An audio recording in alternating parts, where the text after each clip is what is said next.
आसवे प्रशासन एपाई कृतज्ञता जनाऊँ आज होता जनशुणी 124 जन आ तन्मध्य केते जनकर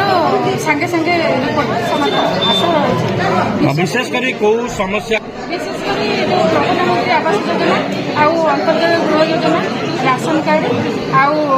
भत्ता जो मिनिमम जो अकाउंट को जाऊँगी 4 मास पेंडिंग होगी पड़ी से जो IFC कोड चेंज होने जो पड़ी साधारण माने जो माने मौसा मौसी मैंने बहुत हैरान होती अभियोग कि मैंने से भत्ता कार्ड गृहणी मैंने मत नवेदन करमको हाथ में देदेले बहुत भल हम लगुनि ना पंचायत प्रहसन ना ना प्रहसन मोर विश्वास अच्छी गभीर आत्मविश्वास अच्छी सरकार विश्वास अच्छी आम वीडियो मैडम आसिस्टेंट दीदी समस्ते ये आसते टोटाल घंटापड़ा ब्लॉक समस्त स्टाफ आसने समस्त विश्वास अच्छे कहीं धीरे धीरे हो कम उन्नतिमूलक कम विश्वास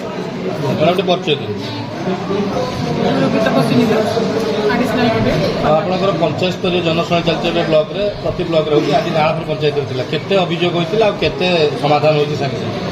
आज 124 अभियोग रिसीव कर 35 कोटी समाधान चिठी कराई उपस्थित रही जो विभाग अधिकांश कौ विभाग आसते अभियोग अधिकांश कौन होता अधिकांश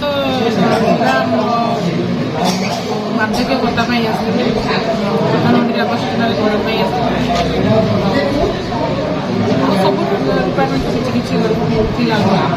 जिलापाल जनशुणी शिविर हो ब्लॉक कौटी ना लगुच प्रहसन हो भागुना घंटापुर ब्लॉक पंचायत स्तरीय हो प्रहसन कर नहीं लोक अभियोग शुणी समाधान